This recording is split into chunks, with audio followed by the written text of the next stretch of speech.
So it's a 1911, but it's a double stack. It takes staccato mags, guys, and the best part, it's $700. Dang, he couldn't even afford a staccato. Man, me and my unfired Nighthawk, we can't even be around people like this, bro. Bro, why would you spend real money on a Turcado, Turkish staccato? Because it's just as good!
The Tisas. The Tisas? Listen, I don't know what it's called. I just know the sound it makes when it sends my retirement plan downrange into a delicious hunk of AR-500 steel. One magical quarter price brew of gunpowder, lead, and delectable cancer dust at a time. This is gourmet stuff, Jimmy. Baby, we are talking 4 inches of perfectly adequate sized 4140 forged steel and hard chromed barrel, double stacked magazine, 1911, chambered in 147 grains of 9mm. Lord have mercy, Tisas, you have piqued my curiosity, but now you have my attention. Hailing from just a hop and a skip up the hill from the Black Sea in Trabzon, Turkey, the Tisas Turcado. Gentlemen, let's dive in. So, JD's and Letterman, all shenanigans aside, what we have here is the newest offering from our beloved, budget-friendly pistol manufacturer, Tisas. I think I'm saying that right. You guys will let me know in the comments. Tisas, Tias, I don't know. I'd say they're best known for their ultra-cheap, ultra nice 1911s for the price. Surprisingly decent fitting and surprisingly decent reliability.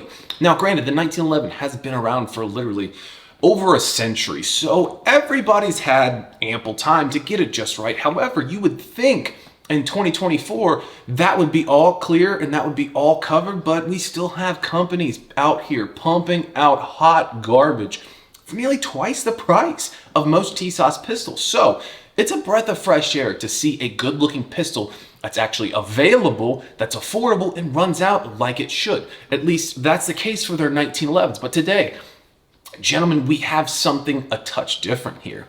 So a double stack 1911.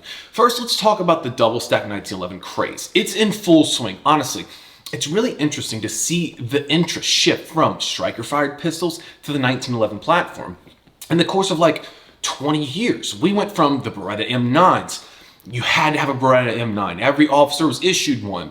Then it went to 40 cal, to our new Lord Saint and Savior Glock is perfection, all of that. And everything 1911 was garbage. And you were a mega boomer if you owned one and you didn't run a Glock. Shoot, there was a time, honestly, that really not that long ago, like 2016, 2019, that if you owned a 1911 or had a positive opinion of 1911s, you would be immediately discredited and shunned from all social media platforms and forums. Just good old-fashioned tribalism. It's never gonna stop.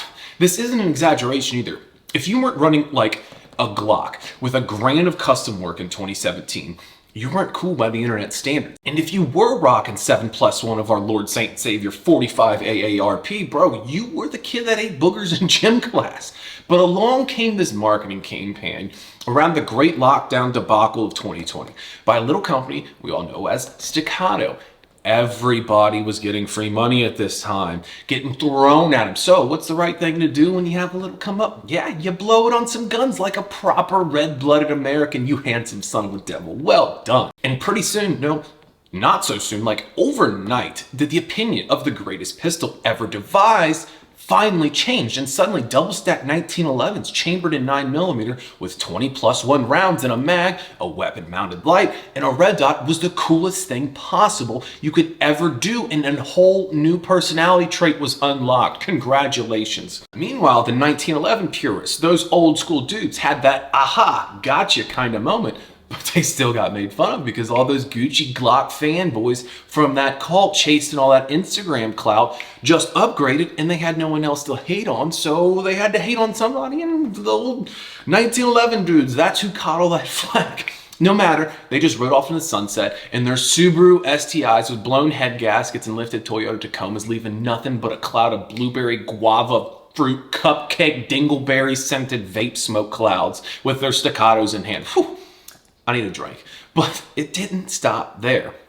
$2,800 staccatos, they weren't good enough. So then came this huge booming market for ultra high-end custom 2011 pistols, handmade, hand-fitted, costing as much as a decent used mid-size sedan. No kidding, people really out here fighting to pay $7,500 for a 9mm pistol.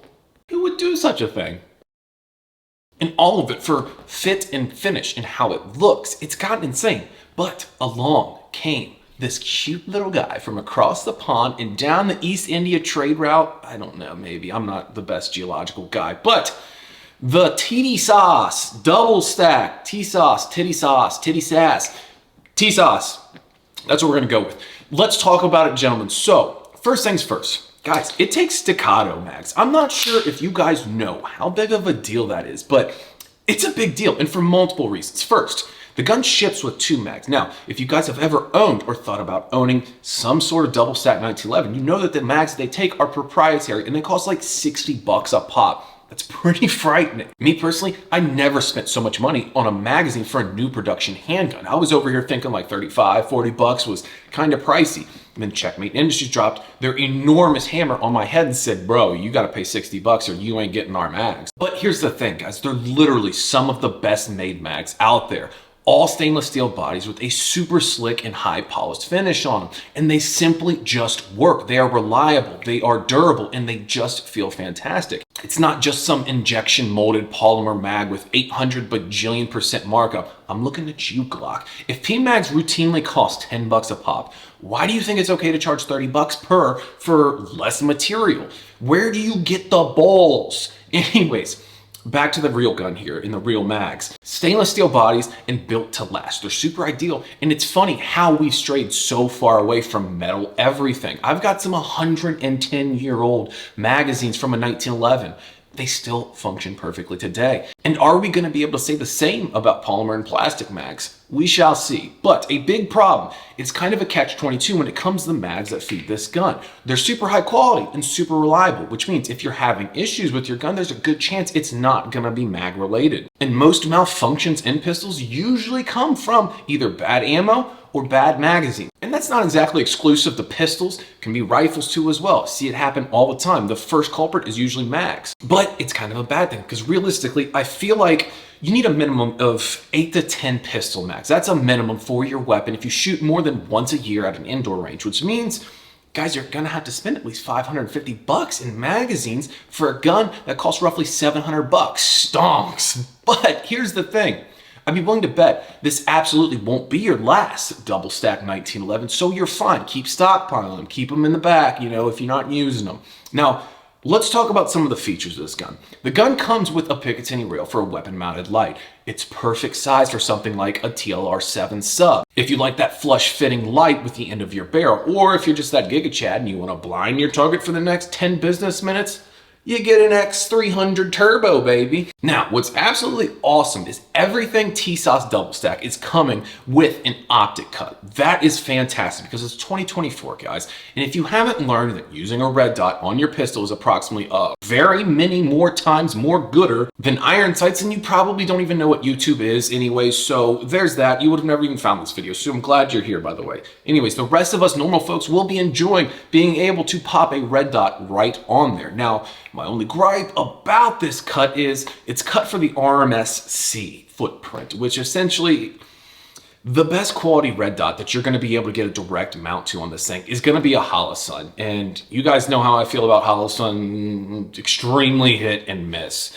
Pretty much, if you're not getting a Holosun, the rest of the options are Chinese garbage. Now, there are companies out there making adapter plates for this exact footprint, things like the RMR footprint. It's an adapter plate, goes right on here so you can pop your RMR on there, which is definitely a superior red dot to anything Holosun, period. For this gun, I just went with a direct mount Holosun for this guy, just to showcase the gun as it was intended. Now you have an ambidextrous safety, which is pretty rad for you wrong-handed shooters. You guys will definitely appreciate that. I dropped an extended slide stop in here, as the factory one comes with that standard 1911 nub. It's just a touch too small sometimes, but it's nothing you can't train past. You just have to roll the pistol inward to drop that mag if your hands are too small. You have a steel frame and a steel slide, forged steel, so that's great for longevity of life. The grip module, I do have a little bit of complaints with. It's a cheap plastic. It's essentially non-existent texture on it. It just feels cheap. You go to use this thing, you get some dirt, you get some sweat on it, and then it becomes a slickery son of a gun. That's kind of where the tape came from. It adds just a little bit more texture. The plastic, again, it's kind of just junk. Now, here down at the retaining pin, it's already cracked a piece off, so that's pretty cool. Thanks, Tisas. Kind of jagged too, so I'm gonna have to take my Dremel to that, because I can't mess up my manicure here. Now, as far as fitting goes, it's fitted pretty daggone fair. It's just overall, as a company from Tisas, they fit their handguns really well over there in Turkey. No, it's not Nighthawk smooth, it's not even staccato smooth, but it's absolutely not that gritty, super stiff, cheap handgun feeling at all. When you pick up those pistols at the gun shop because, well, I don't know, they look neat or whatever, then you go play with the slide and it makes you feel like a mega Karen driving that white Denali Yukon as you sit it back down on the glass like you just touched a pile of dog crap. You're like, gross. Whatever. Yeah, it's definitely not that. And especially after shooting it a ton now and getting a good amount of rounds through it, it's even smoother, which leads us to our final talking points, friends. How does it feel? How does it shoot? And does it go bang every single time I tell it to? Well, first things first, I want to talk about, I got exactly 1 round out of this gun. 1 round out of this gun before it died, right out of the box. The trigger was literally installed wrong, which, I mean, hey, it happens, whatever. They're in the factory over there, they're trying to pump some guns out, and they just put it in wrong. Not a huge deal, but it's very strange that they didn't just function test that. I got 1 round out of it, and the trigger went dead. And I had to, pull on this trigger, probably 80-pound trigger pull, just to get this thing to go bang again. But we got that, and, now it's pretty okay. For a cheap gun, the trigger's actually not that bad. It shoots very smooth as well. There's no weird quirks or unexplained little odd things like cheap guns just kind of do. When I'm running this thing, I absolutely do not stop and think dang, this is a cheap, unrefined hunk of garbage. It's pretty decent, pretty pleasant gun to shoot. And what makes it even more fun and more impressive is that what you get for $700. But guys, it's not all fluffy baby ducks and rainbows. Here's the thing. Just 9mm 1911s in general, it's like the equivalent to large frame gas or ARs. They're just a tiny little bit finicky. And they just take some craftsmanship to get them just right and get them running perfectly reliable. There's a reason you see 150 different brands at a single gun store making AR-15s from $350 to $3,500. And to be honest, sometimes you get a $350 AR-15 that actually runs out. It may run absolutely flawless for 1,000 rounds too, but those out-of-spec parts, those cheap MIM parts, build quality, it really starts to show, while the $3,500 AR has got 20,000 rounds on it with 0 issues other than it probably needs a new barrel because it's like tossing a hot dog down a hallway. But when it comes to large frame gassers, there's a handful of manufacturers out there that can probably count on one hand that's worth buying from, because unlike the AR-15, they won't run like dog crap for a long time until the bad quality shows. An AR-10, you're probably gonna know by the end of the first mag whether or not you have a good one or you have something that's seriously wrong, or even just tiny bit wrong. They simply take a considerable amount more attention to detail. Not to mention, look at the crazy price difference between, let's just say, an SR-15 and an SR-25. Do you think they actually want to charge that much? Do you think they actually have $3,000 in extra material in there? No, but they have to in order to pay the bills and keep the lights on after the millions and millions of dollars they've spent in R&D to create a weapon 100% in-house that runs flawlessly. Every company is in business for max profits and a phenomenal product. And that's what kind of happens with 9mm 1911s. Just a touch finicky trying to power a platform that was designed around a bigger cartridge, the 45 ACP. Now, I have exactly 2,600 rounds on this Tisas at this moment. It's not a crap ton, but I've kind of made it my job to really find the flaws and expose some weaknesses in here, and we definitely had a couple. Every issue was a failure to feed, as you see here. I get one, I would say, every 200, 250 rounds, so not a ton, but also just enough that kind of makes you go, I don't know about this one yet. I polished up the feed ramps a little bit, inspected it for burrs in the chamber and everything, but I wasn't really able to cure the issue, so to speak. Now, again, it's not like the gun is an unreliable hunk of crap, but it fails to feed just enough to kind of leave that little tiny bit of doubt in the back of your mind. 200 to 250 rounds isn't exactly a ton of rounds in between stoppages, but it's not like, gee, I hope I make it through this entire mag either. You know, it doesn't make you feel super great. You want to take this gun to a competition, and this competition stage is, I gotta get through this whole thing. In the back of your mind, you're like, Jesus, I hope I don't have to manipulate a malfunction. And that's kind of what happens with this Tisas. And to be honest, there's just some things that you're gonna have to deal with when it comes to cheaper pistols. Now, obviously, $700 can go buy you a Glock, and that thing will run with sandpaper as lube. But let's be honest, Glocks suck to shoot. Their triggers are disgusting. The worst 1911 trigger I have ever felt is still better than most custom Glock triggers. Let's be honest, a two-stage crispy break in the 1911 trigger is miles and miles ahead of any striker-fired pistol, period. Their recoil impulse, it feels like a cheap plastic gun with junk tolerances. But guess what? They run, and that's their job. It's a 1993 Toyota Camry, baby. It's dated, it's ugly, it rides like crap, but you've got 69 million miles on it, so I guess that's pretty cool.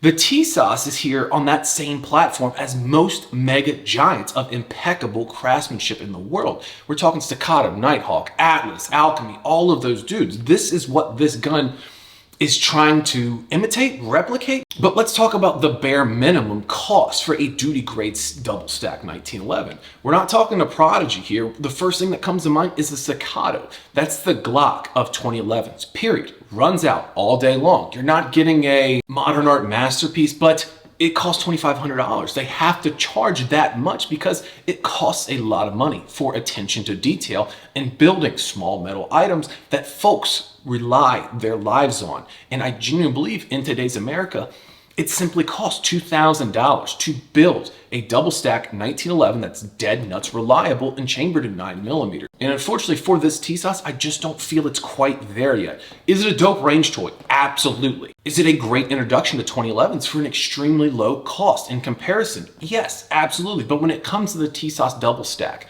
9mm, I think they did the absolute best they could. But at the end of the day, it just fell a little short of what I would consider my standards to be. And I won't be buying another one until there's probably some sort of Gen 2, they've ironed out some kinks, or they've been out for a while. Honestly, I get their goal of wanting to build very affordable stuff. I dig that, I really do. But in comparison to all other double stack 1911s out there, they're a fraction of the cost. I think the next closest one is going to be Prodigy, the Springfield Prodigy, in a step up, and those are very hit and miss too.